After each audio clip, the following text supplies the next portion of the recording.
Good morning. You're in tune to WINN FM 98.9. I am Carlton DuPont. And you heard yesterday when I told you about this show between myself and the Premier of Nevis, the Honorable Mark Brantley. He's here. And we will start our show in a little while. I want to thank WINN FM for giving me this golden opportunity to be able to bring Mark Brantley here to interview him, something I wanted to do for a long time. Thank God for the opportunity. Let's play an ad and we'll come right back and begins the program. Excuse me, sir. I'm looking for DuPont's jewelry. Do you know where it is? Go straight ahead and you will see the sign Pelican Mall. Once you get there, go inside and ask for Carlton Talk Puppy DuPont. Is that the name of the store? It's DuPont's jewelry. They're small enough to know you and large enough to serve you. If you have a newborn baby and want to know if he or she is sick, DuPont is the man to find you that special silver bracelet. What about wedding bands? I'm getting married next month, you know. Congratulations! DuPont's jewelry now has special engagement rings with affordable prices. They also have the latest shades and glasses frames. Great! I think I'm gonna buy some shades for my fiancé and nephew in Nevis. I'm glad you mentioned Nevis, because all Nevisians who come to shop at the store, DuPont will reimburse their ferry fee. Wow! That's amazing! Thanks for the info. I must hurry to DuPont's jewelry right away. Happy shopping at DuPont's jewelry store. Have a nice day.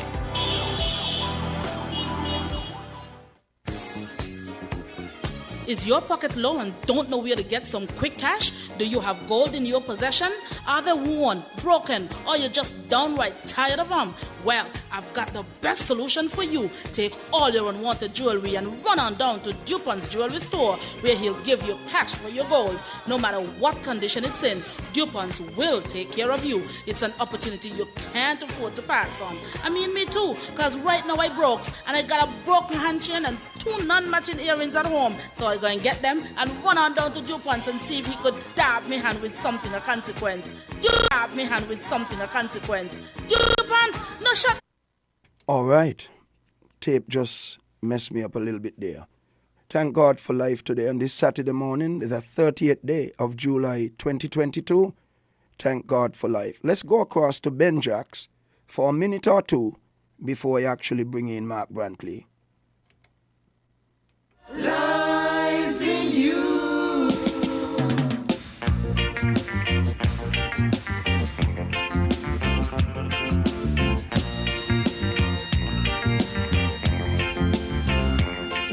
So many people, they have problems. They are lonely, sad, sick and poor. They seek faraway solutions to solve them. When the answer lies at their door, the power lies in you to do the things in life you wanna do.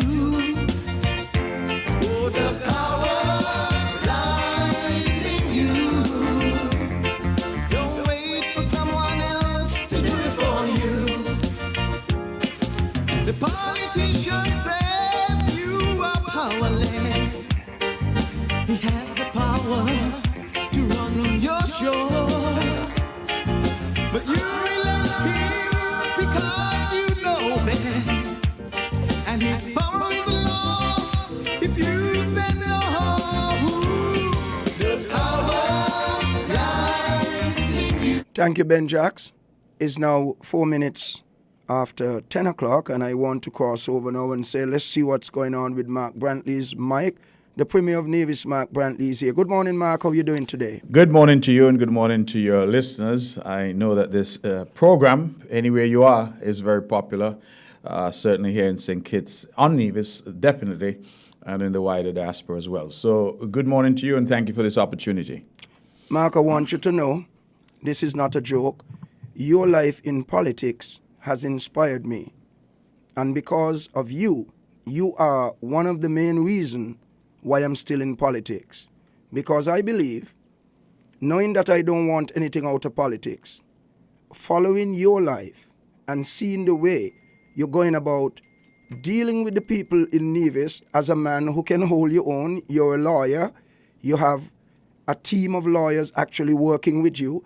And so therefore, people could ask the question, why Mark Brantley in politics? He has enough.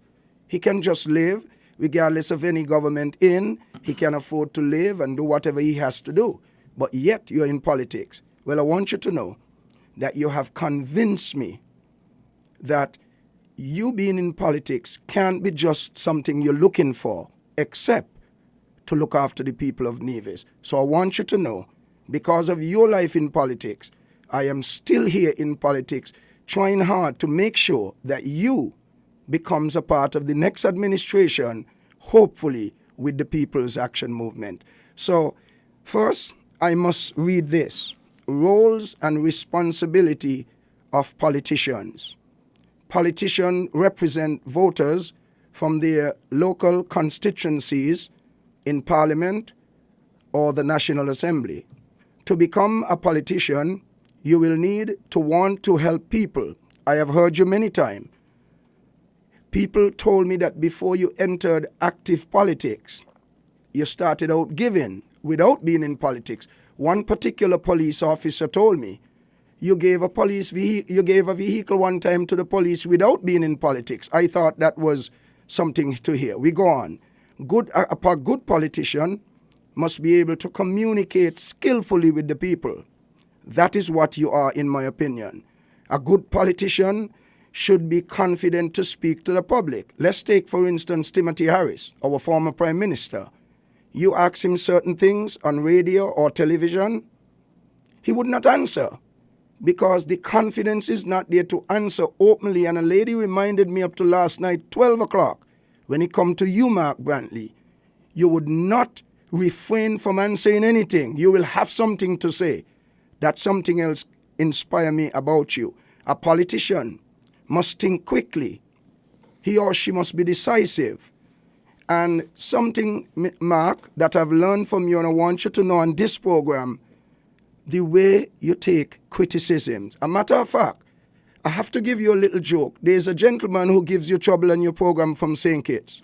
He calls you every Wednesday night. He asks you lots of different things, and he sometimes gets you a little angry, but you control yourself. You know what? He came to the store yesterday. He said, when you have on Mark tomorrow, please open the line for me alone. I want to ask him a question. I said, Kennedy, not this show. He's listening.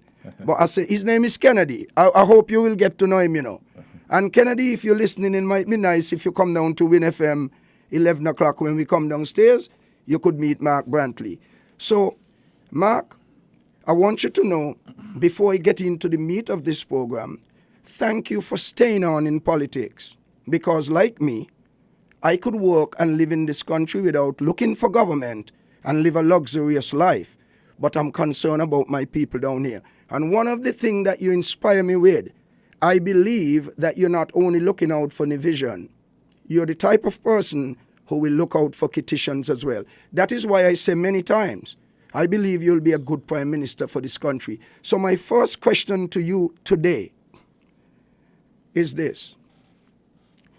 What are your thoughts about the election coming up in terms of observers coming in or not coming? What are your thoughts in terms of the election?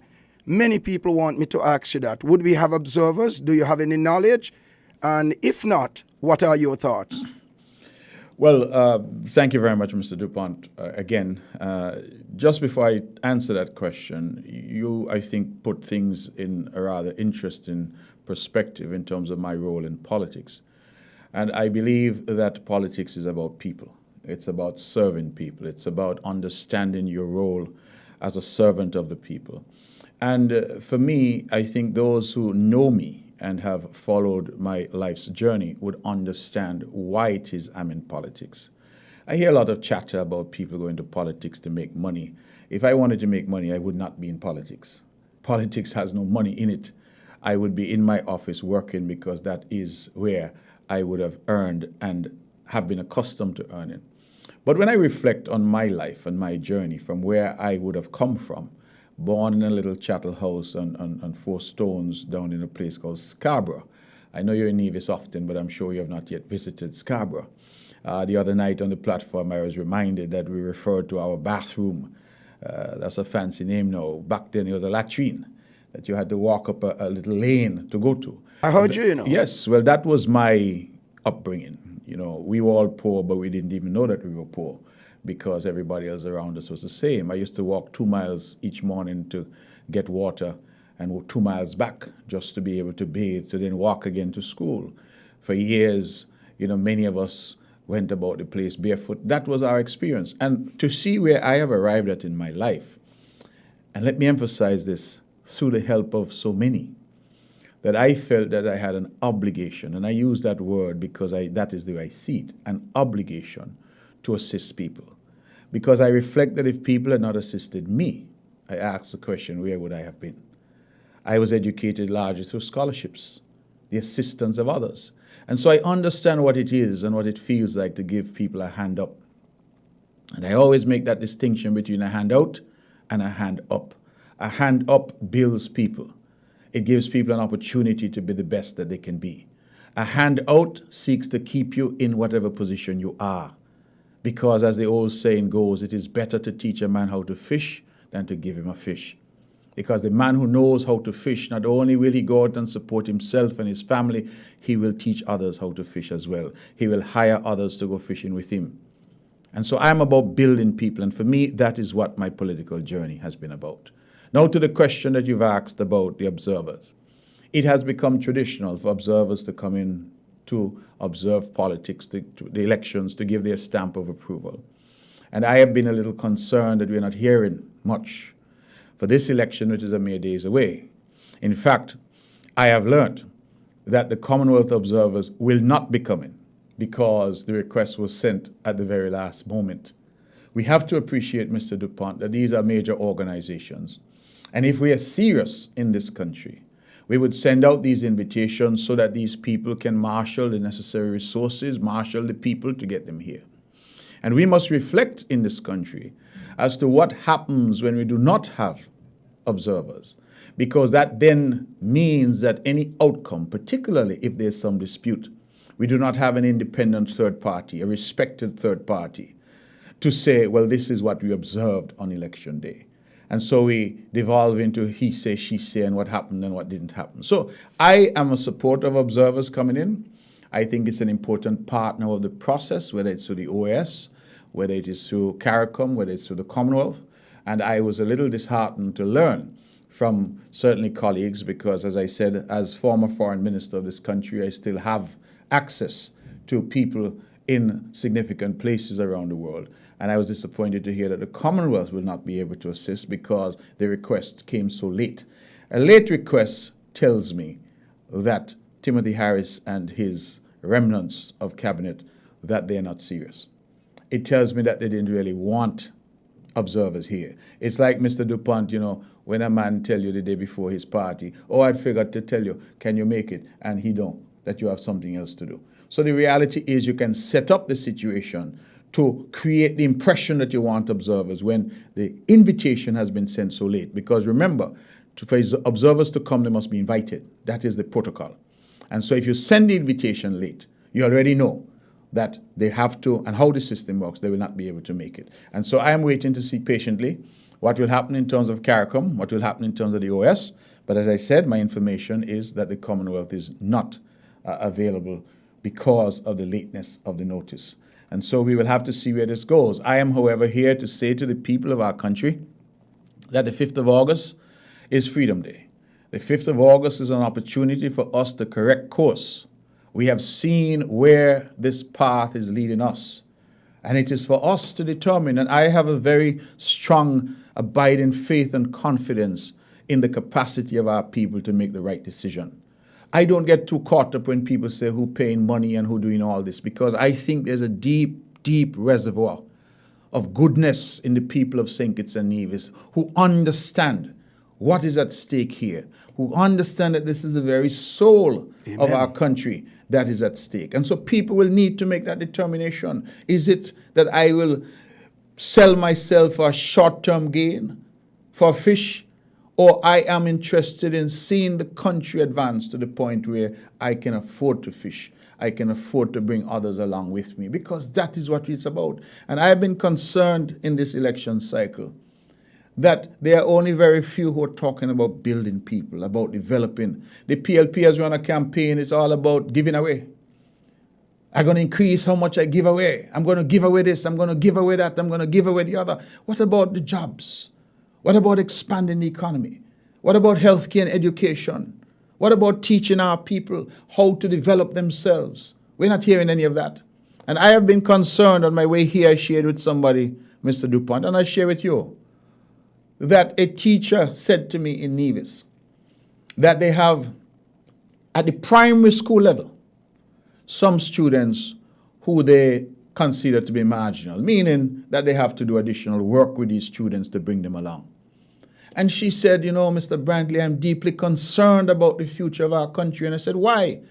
And she said to me that, could you imagine that students in grade 4 and grade 5, these are people who are 9 and 10 and 11 years old.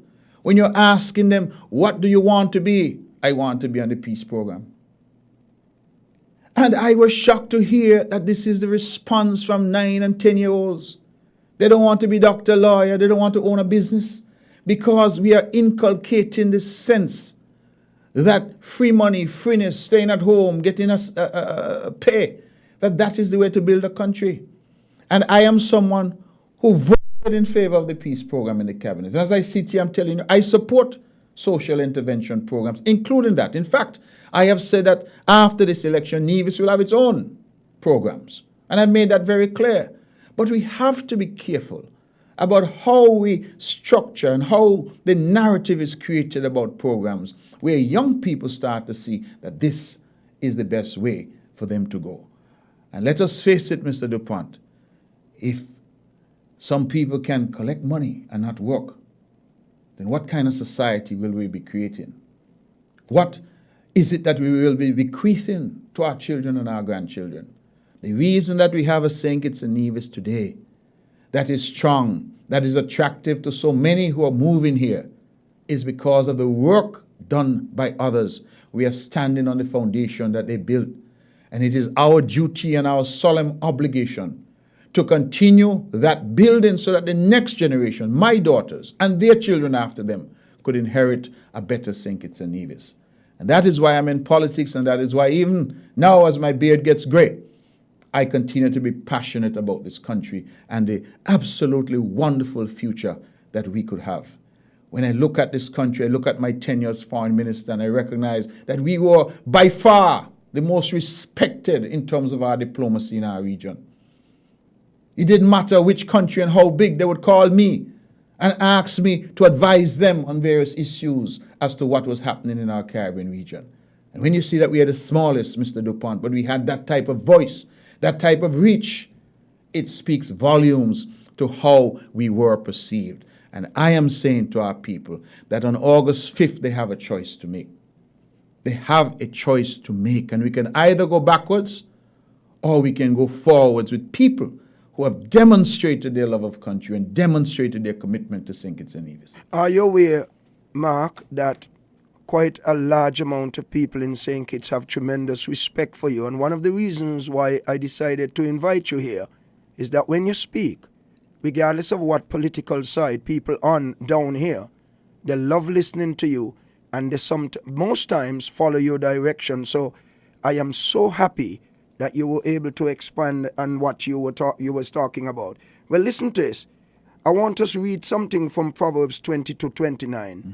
You spoke about something a while ago, and I flipped to the Bible and get to it. It says, have you seen a man skillful at his work? He will stand before kings. He will not stand before common men. Those who are listening, I want them to know why I've read this. If I was afraid of the big shots, the Prime Minister and Governor General, I would not be able to condemn the Governor General with what he said and what he did in terms of rejecting a letter from 6 of you, but giving one man the opportunity to fire 6 of you and run in a cabinet, as they call our government, with 3 elected members. A comment on that, please. Well, I share your view. I think that, as with all of us, a choice needed to be made. And His Excellency made his choice. Whether or not it was the correct choice, perhaps will be for the historians. But we are satisfied based on the legal advice that we took from Sir Geoffrey Robertson QC, a senior QC in London, that His Excellency had the authority to act. He chose not to. And that really will be a matter for the historians. I think on August 5th, that becomes moot. And so for me, we have been dealt the hand that we have been dealt. I believe that the country has been failed by some people in very high places in this country, some offices that could have sought to intervene to correct the course and the path on which we have found ourselves. But for whatever reason, some persons declined to act. And we all know, Mr. DuPont, that we can choose not to act. You know, I read something once that back in Nazi Germany, there was a comment that was made by someone. The person said, first they came for the gypsies, and I said nothing. Then they came for those who are unemployed, and I said nothing. Then they came for the Jews, and I said nothing. Finally, they came for me, and there was nobody left to say anything. We must sometimes understand that inaction is just as bad action, because when we refuse to act, we allow evil to take hold in our country. And that for me is very important, that when we refuse to act, we allow evil to take hold. And that is why we in Team Unity, after various meetings and interventions and efforts at compromise and efforts to correct course, recognize that this captain of the ship was of the view that if he cannot be captain of the ship for life and captain it the way he wants to captain it, and he prefers to sink the ship, we decided that it was better to get off that ship and to come to our people and to speak to our people. I want to thank you, though, Mark. This is important for me to ask you. Sorry, I cut you there. I didn't realize. That's okay. Yeah. I want to thank you from the bottom of my heart. I woke up very early this morning to do my prayers, and I want to thank you for giving Sean Richards that impetus and the inspiration to help him to sit down with you and made the decision to move away from Timothy. There are many who told me that had you all stayed on longer, it would have been better, but they're absolutely wrong. In my humble opinion, had you all stayed on longer with Timothy Harris, he would have really eat out the remaining power that Pam had. And Pam is revitalized and on the move more than what most labor people are giving out the impression throughout the world. Pam is on the move. I am here on the ground. You in Nevis, you came down the other night, you gave a splashing speech. Many called me and said, DuPont, you heard Mark Brantley? I wasn't there, but I was listening it. I was watching it. Thank you. Thank you very much, Mark Brantley, because I believe had it not been for your effort, you all might have been going on still with Timothy Harris. I want to read something here before you continue. I found a passage of scripture here in the Bible in Ephesians 4:28, because I am sorry for my country when it comes to people who are looking for money without working for it. Because at the age of 9 years, I started working. I want young people who are poor. I came from one of the poorest homes in St. Kitts. A matter of fact, Mark, my best friend in St. Kitts is a guy by the name of Tango. I don't know if you know him. Well, he told me once he heard me on the radio saying he came from the poorest family in Sandy Point. He helped me the most in my life. He gave me 12,000 US to open a business when I started as a young boy. But hear this. He told me, when you're on radio saying that you're the poorest, say no. Say Tango first, then me. But look where Tango is. Tango is an established businessman down here. One of these days when you come down and you have an opportunity, I'll take you over to see him. But the point is that through you and this program, I want young people to understand it's not a matter of sitting down and getting money. We must prepare to work for our money. So let's read from the Bible. Ephesians 4:28. Let the one who steals steal no more. Rather, let him do hard work, doing good work with his hands, so that he may have something to share with someone in need. The idea of working, you must not only just work according to the Bible. Always work and think about the other man who you can share something with, not just give him. share something with. One more scripture, Ecclesiastes 3:13, it says, everyone should eat and drink and find enjoyment for all his hard work. It is the gift of God. Now, Mark, I'm going to play a clip, and when I come back, I want to deal with something to you about your stewardship versus what, let's see the name of the lady. The lady here name is, let me look, Dr. Daniel Hodge. There is certain things I have to ask you pertaining to what she said about you as we listen to this clip first and then we return. Yes. I have known the Honorable Mark Brantley for all of his life. He always strives for excellence, and he has been successful in most of his endeavors. He has one of the best legal minds in the Caribbean. Some people hate or jealous him for that.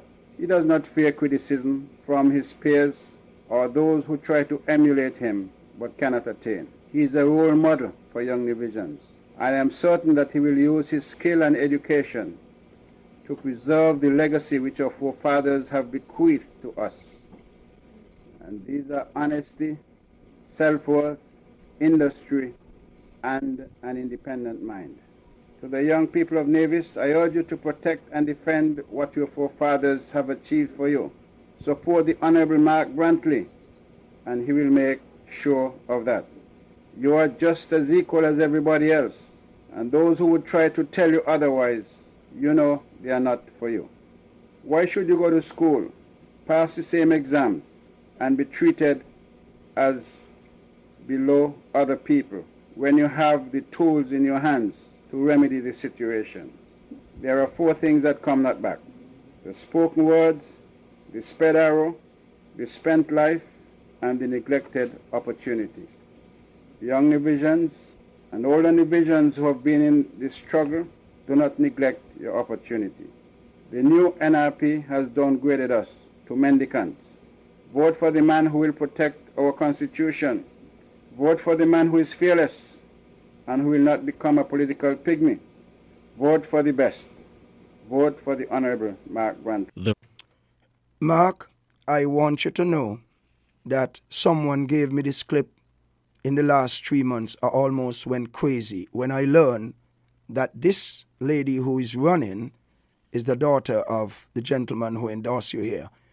And quite a number of people in St. Kitts shocked with this. Before you make any comment, I want to read something here from her on March 22nd, 2020, because I am well aware that you can answer any question asked of you. So let's read something here. Charlestown, Nevis, March 22nd, 2022, Nevis Reformation Party. The Nevis Reformation Party, NRP, stand with the people of Nevis on the matter of fair share of proceeds from the Citizen by Investment CBI program, and will continue to agitate for our share of revenues. Political leader of the NRP, Dr. Jonis Daniel Hodge, recently made clear the NRP's position on the matter, but took the Premier of Nevis to task for failing to effectively negotiate for Nevis' fair share. Mark, having heard the tape, what I read here, I am so amazed with this statement, because all my years and why I'm still in politics is because of the hard, dedicated service of you and those colleagues around you, asking for fair share of Nevis. How could Miss Daniel write such a thing, Mark? Mr. DuPont, you asked me a difficult question. I think sometimes in politics, people feel that they must say whatever it is that they think might appeal to the electorate. The NRP has not championed the idea of a fair share for Nevis. In fact, I believe that it is now common knowledge on the island of Nevis that they've sought to align themselves with the PLP, even though they keep posturing and pretending that they have no alignment in this election. Even in that, they have been dishonest with the people of Nevis.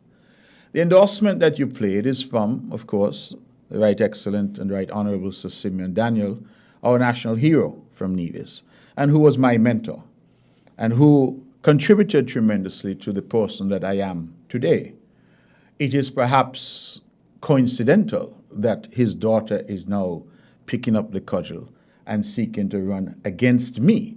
And that is fine because, of course, we are a democracy and anybody is entitled to come forward. But I think that her father, who is even in death revered on the island of Nevis, knew me and spoke to what he saw in me, that potential that he observed. And that is the type of legacy that I am seeking to live up to. The difficulty that Dr. Janice Hodge has is that people in Nevis are understandably asking, from whence did she come?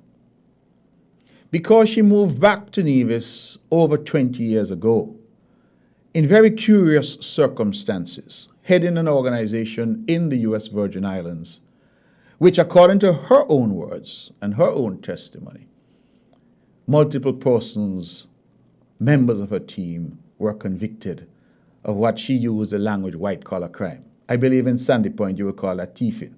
That's what we say in Brown Hill. And so we have asked the question, well, you come back to Nevis, you're head of this organization. You have never explained your role, what you knew, when you knew it, what did you do? Because, Mr. DuPont, we are here at WINN FM, and if any manager here at WINN FM, the owners, the board and directors were to say, well, I put you in charge, and there was widespread misappropriation happening at WINN FM, he or she will have to answer a question. That is what leadership is not only a title, leadership comes with responsibility. And instead of answering and coming in a forthright way, you know what she has done? A young lady, a poor woman from Jessop's, went online and asked her to explain. She got a big lawyer down here to write the woman a letter, 5 pages demanding $45,000 from the woman in 72 hours. A poor lady is a waitress at Four Seasons. So we see the deliberate effort to hush people up, to quiet people because they ought not to be questioned. But the reason why I mentioned it's not just about why she came back to Nevis, but the fact that for 20 years in Nevis, nobody knew she was there.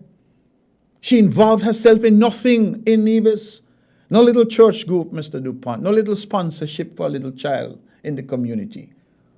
No little community group of any kind. No sports club. Nothing. So to the point where when she was declared, Nevisians were understandably asking, who is this? Who is this? And so you compare that to people who have been given their life and their life's work to the development of our island and our country. And that is why I'm asking, from whence did she come? The young people in Nevis, I'm told, are now using a new language. They're saying, Janice come lately, instead of Johnny. Because nobody can understand how it is. I don't know if you use the language down here, but in Nevis we have something we say, your kinny cat. So she kinny cat from wherever she was, come to Nevis, 20 years, like Rip Van Winkle, fast asleep. And now she has woken up and said, I want to lead. But to lead, you must first serve. You must first have served. You must first have understood. That is why Jesus in the very Bible that you go to so often, Mr. DuPont, what did he do? He washed the feet of his disciples. He demonstrated that he was first and foremost a servant. And that is why in politics we say that we are servant leaders. So I'm not going to spend too much time dealing with what I consider to be a blip, an aberration in terms of Nevis and its politics. I believe on the 5th of August, our people are going to make the right decision because our people understand that just like Sir Simeon understood, that they have leadership in Nevis that is sober, that is sensible, that is competent, that is capable, and that can and will deliver. Not only for the island of Nevis, but for the entire Federation. Because I want to be very clear. There are some who are seeking to portray this fair share argument as Nevis against St. Kitts. It is not so.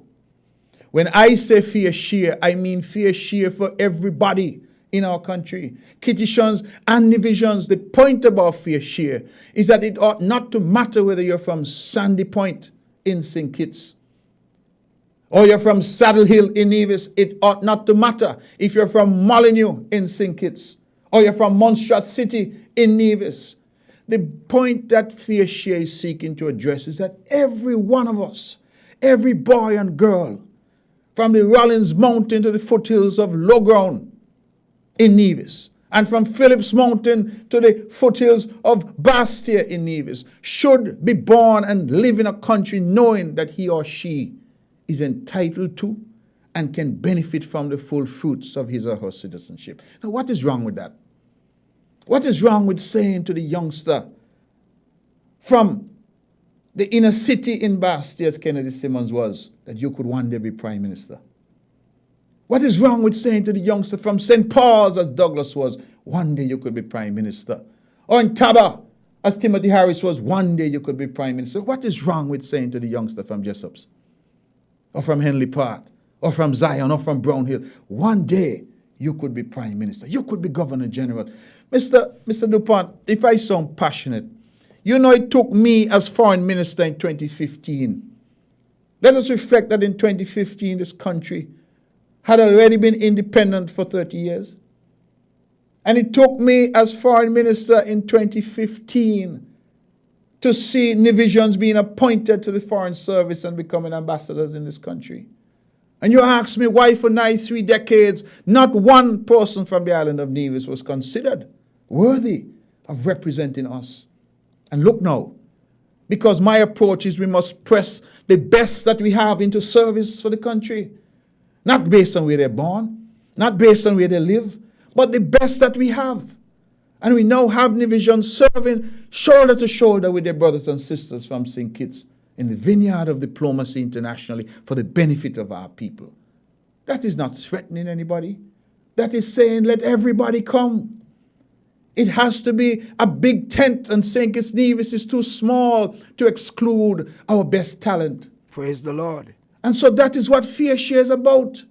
When we in Nevis say that it is unconscionable that citizenship by investment monies are flowing into the country, and the people of Nevis are being denied what was agreed and that to which they are entitled. Timothy Harris signed the Charleston Accord.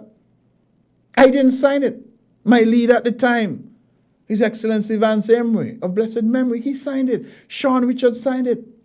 And it is on the back of that our people bought into this new construct, this new paradigm for governance in our country. And you mean, having persuaded our people, we get into office and then we let them down? We start to depart from those core principles. 2 terms, we said. That's the maximum that any one person would be allowed. And yet, once we get in, and some taste that nectar of power, they say we don't want to let go. We want to go on forever. I remember, Mr. DuPont, how much we criticized Denzel Douglas for being there for 20 years. I myself tell him, go home, go sit down. We criticized him only to replace him with somebody who wanted to be there for 30 or 40. And that is the dilemma that I have where people lack integrity. And if you lack integrity and you cannot be trusted, then you cannot lead. Why the Labour supporters criticizing you and Sean so much, though, in moving away at this time as if you all had not made a concerted effort to rectify things? Well, I think, my brother, that is convenient, because if people, and I liken it to a marriage, that is what I say, because we came together, 3 units coming together. It was like a marriage. And we all know that if you and the missus having some difficulty, the first instinct is not to break up the marriage. The first instinct is to seek to solve the problem. So you talk, you get counseling, you engage, and that takes place over a period of time. So I could not understand this argument that, at the first sign that things were not going right, that we should have mashed up Team Unity. No. Team Unity did a lot of good in this country. We shaped a lot of programs that benefited people in this country. But along the way, we were having these issues. And Mr. DuPont, I will tell you, we tried. We tried up until the very end. We tried. When Sean Richards said to me, he said, Mark, I've had enough. And I hold the majority in Team Unity, 4 seats. I've had enough. I said, Sean, let us try again. We wrote. We met. The meetings that we had were initiated by Sean and I. Really? They were. Praise the Lord. Initiated by Sean and I. And when we said that the conversation was not appearing to yield any fruit, we documented our concern. But you see, there was no appetite. There was no intention. There was no goodwill. And so at the end of the day, the entire government was collapsed because one man decided that if it can't be my way, then let me mash up everything. And I believe that people need to start to look at the level of thinking that gets us to that place, right? The megalomania that sets in, that somebody says, well, it's all about me. And that is a concern that we've had. You look at the way that I seek to manage Nevis, Mr. DuPont, and I am not perfect. None of us are. But my colleagues will tell you that I give them 100% of the credit and I take 100% of the blame. That to me is what a leader is supposed to do. Elevate the people around you. Lift them up. Instead of that, I see down here, whether it's tourism, whether it's a little light, what do you call it, the street light, the stop lights, whatever it is. I was in a cabinet where the Minister of Housing could not hand out a house unless the Prime Minister was there to deliver the keys. And that is the nature. I was in a cabinet where when a publication in the UK wrote about me and said that I was a rising star in diplomacy, he called them to tell them they ought not to do that because he is the head of cabinet. And that was the dilemma that we face, where instead of saying, Mr. DuPont, you're doing a wonderful job for the country. And as your leader, I encourage you, because if you do well, the country does well. No. Instead, you had a situation where I'm not at the epicenter. And anybody you find who has this abiding need for praise and glory, and that is why you realize that some of our leaders, Mr. DuPont, they don't go anywhere unless they have a renter crowd with them. They bring 2 and 3 bus loads with them because they must always have people clapping. Always have people clapping them. I go anywhere alone. You know why? I am clothed with integrity. And one of the things that I'm so happy about this election cycle, you have not heard one word said of Mark Brantley and his team that were involved in any type of behavior that was untoward. Not one word. Nobody has ever said that I went out there as foreign minister and I beg anybody for any watch, any shoes, any car, any house. No. I went and I represented our people. I came back with scholarships for our young people. So DuPont, you know how good it makes me feel?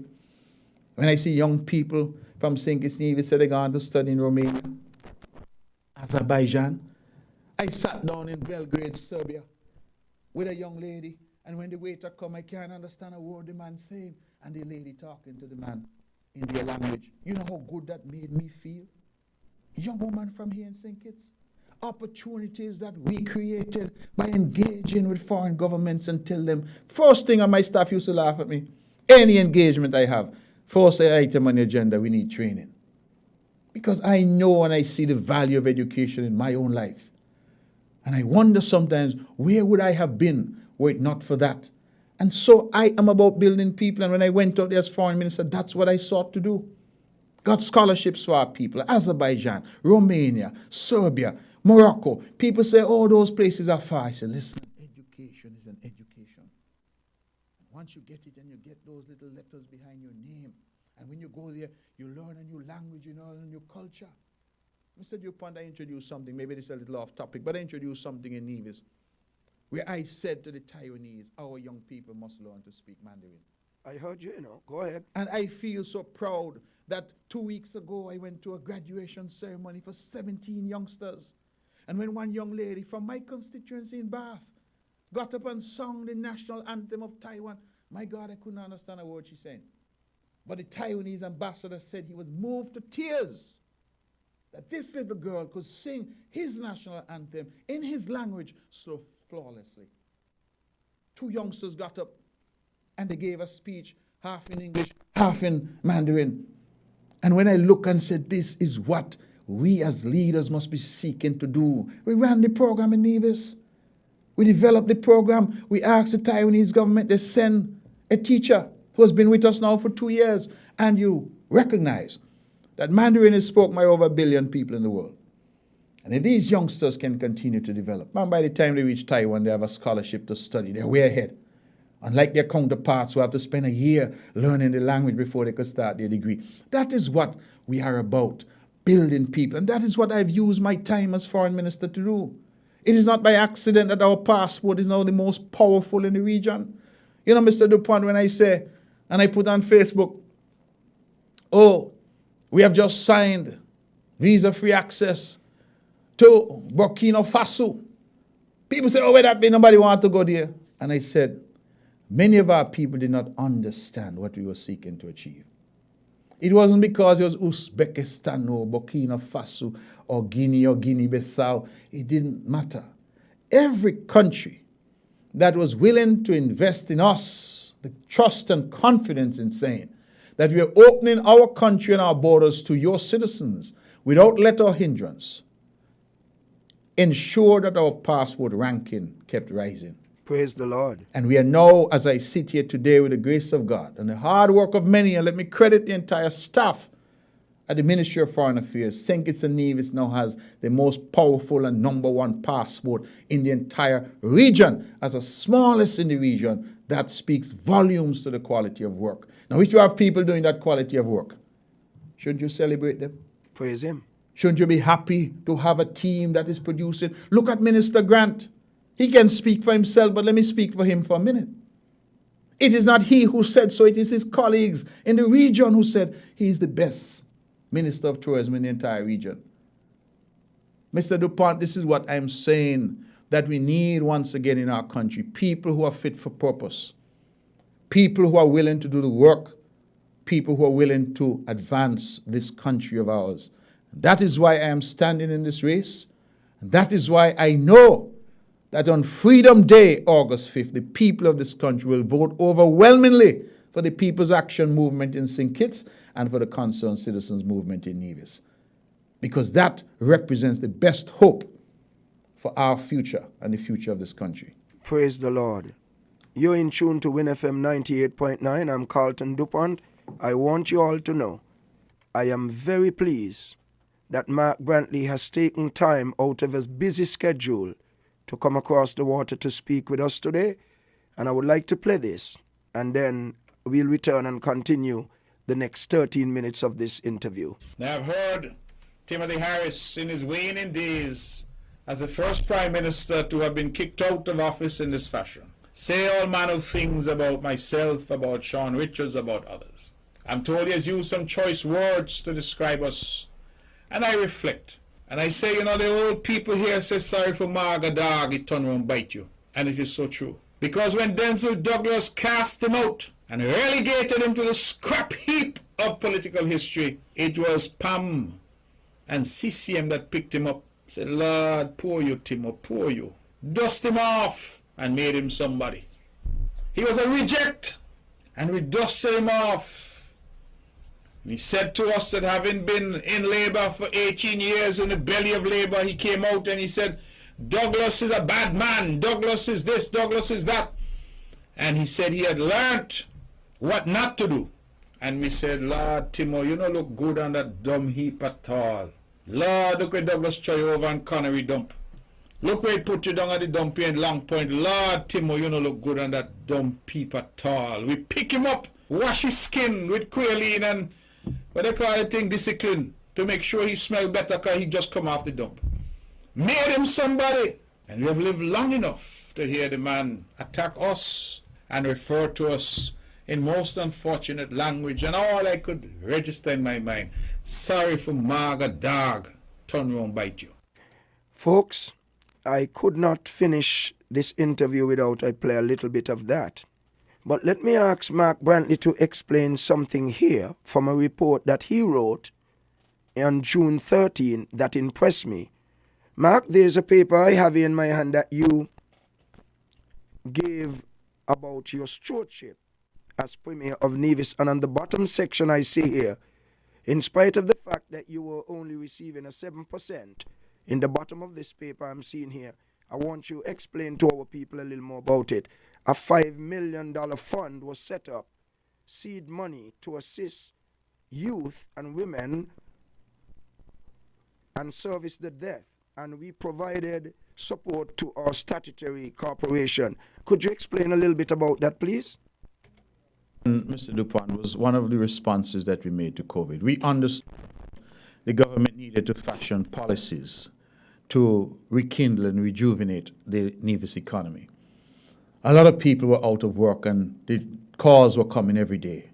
My son needs a job, I need a job, etc. The government cannot employ everyone. That's the reality. And so we set up this $5 million fund. And the idea when we did the research was that women, particularly single women, have a huge difficulty accessing money from the banks. And young people, I remember a youngster came to my office, and it is the best business plan that I have seen in terms of the preparation, the detail that he had in it, the research that he had done. He had an idea for tourism. And I looked at this youngster, fresh and the enthusiasm brimming. And I said, the sad part about it is no bank will ever invest in this youngster. Because Mr. DuPont, he doesn't have any collateral, he don't own anything. He comes with an idea. And that is where we determined that what we will do is we will set up this fund offering not much, a maximum of 100,000 EC dollars for youngsters and women who wanted to set up a little business. And it has been very successful. Some people have come and said they want a 20,000 or 25,000 because they want a new stove, they want a new burner, they want some new barbecue grills, whatever the case may be. Some people are doing hairdressing. So people have come through, and we have really been able to benefit our people. And that is why I have in front of me here the last summary that we got from Social Security. And remember that Social Security employment numbers are never the real numbers. Why do I say that? A lot of self-employed people are not registered still. And let me use your program to encourage them to register. A lot of people are working 2 and 3 jobs and are only reporting maybe 1 or none at all. So we have what we call the underground economy. So we recognize that Social Security represents those who are doing the right thing and reporting. And the last numbers I have here, up to 2022 April, it says that in Nevis, the number of employees grew by 3.9%, Mr. DuPont. That is 2022 over 2021. In St. Kitts, the number of employees declined by 0.2% over the same period. In Nevis, the jobs increased by 5.9%. In St. Kitts, the jobs increased by 0.5%. In Nevis, the gross monthly wages increased by 12%. In St. Kitts, the gross monthly wages increased by 4.4%. In Nevis, the gross monthly wages per employee increased by 8.1%. In St. Kitts, the gross monthly wages per employee increased by 4.5%. And then in Nevis, the gross monthly wages per job increased by 5.7%. And the same number in St. Kitts, the gross monthly wages per job increased by 3.9%. So when you talk about management of the economy post-COVID and seeking to recover, you recognize that on every single matrix at Social Security, the island of Nevis is recovering and recovering well. And that is why I keep saying, ignore the noise. Let us focus on the substance. Let us look at the data. Mr. DuPont, you are special among Kittitians in the sense that sometimes I wonder whether you live in Nevis or you live in St. Kitts. I see you there so often. And over the COVID pandemic, you know what I did? I said to Kittitians, come to Nevis, it's your country. Come over, see what we have to offer. And so many have said to me that it was their first opportunity, truly, to come to the island. And they fall in love because it's their country. When they come over this afternoon, I want them to realize and go to the cultural village to see the vast improvement with the stage. I am so shocked, I couldn't believe it. Of course, we have continually improved, and that is why when I hear the naysayers talk about nothing is happening, I say, now I understand. Because if you were fast asleep for 20 years, when you get up, you ask, what keep? You must be asking something I keep now. You're looking around because you have not really been embedded in the community to see what is happening. We have 6 minutes. I want to ask you, this is important. Mm-hmm. What are your thoughts of the performance of the 2 other ministers that came down here? Because when I hear about Evelyn, then the work that he has done, and what Zook was able to accomplish down here in terms of agriculture, I am quite amazed. Yet you will hear people saying down here, criticizing him. Of course, those from the side that don't like him, that he did not do enough while he was in charge. Your thoughts? Let us reflect that both of those gentlemen had less than 2 years in office. And they would have started out when the pandemic was still at its height in June of 2020. And so you said they had less than 2 years, which is true, but those 2 years were not even 2 years that they could go out as we would ordinarily go out. Those were 2 years when we were still in the pandemic. Alexis Jeffers, in my view, has to be credited with revolutionizing agriculture. This area down, what they call it, Bayfords, Yes. was shuttered. He brought it back to life.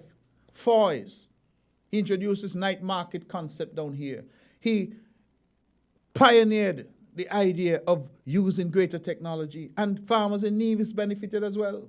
Free shade houses valued at over $60,000 each, he was able to provide for farmers to enhance food production and food security. And he had bigger plans. He wanted to start a broiler industry at the national level so that we can now produce our own chicken. I understand he also provided documentation for some of those who are involved in agriculture with pieces of lands and so. Got them the proper lease. Document. Because a lot of people in St. Kitts involved in agriculture are just on a piece of land, but they have nothing to show. So if they want to go to the bank and get a loan, they want to invest, people are saying, well, where's your paper?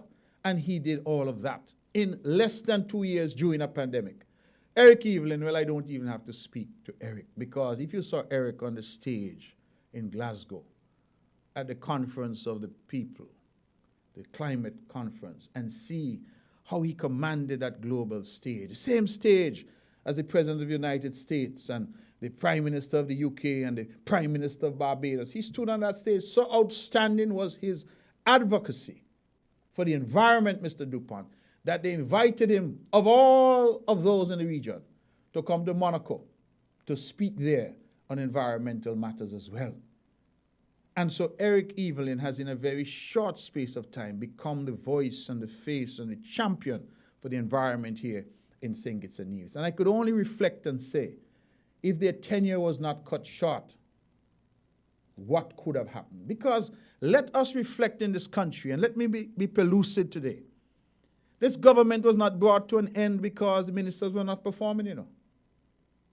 Yes, some of them could have pulled up their socks, but I'm telling you, you look at what was happening under Sean Richards. You look at what was happening under John L. Powell in education.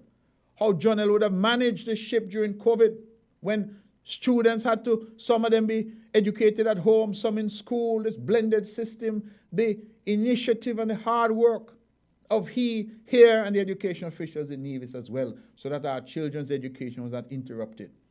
You look at Lindsey Grant, the best tourism minister in the region. You look at Eric, you look at Alexis, you look at myself. Let me tell you, the government was not brought to an end because of poor performance by ministers. And that for me is an important distinction, because we demonstrated competence and commitment to the task at hand. So, Mark, final question. We have 2 minutes. I want to ask you, what are your thoughts on Culturama? I was so impressed 2 nights ago in Nevis, in Calypso competition.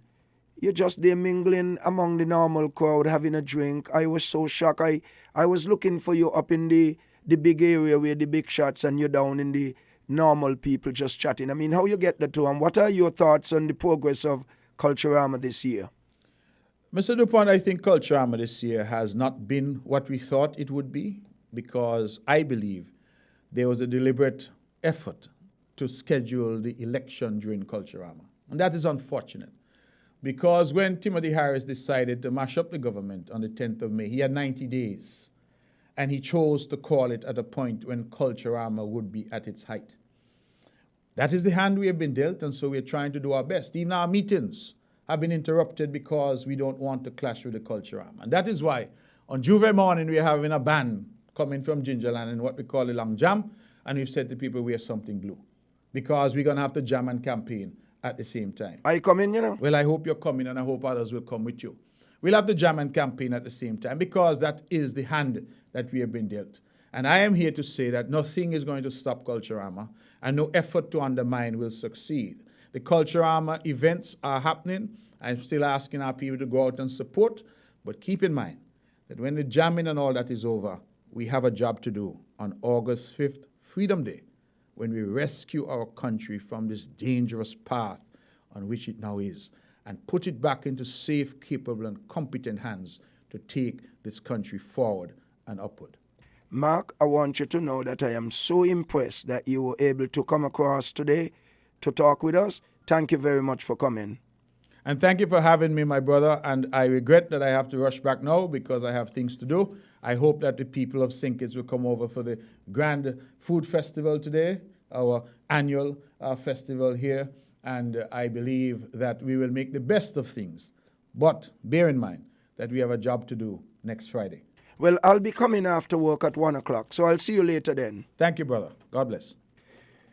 Well, thank God for life today, and what a privilege it was for me to host Mark Brantley. Until you hear from me, God spare life, Monday morning, 4:30, Carlton DuPont saying bye, and we go back to normal programming on WINN FM.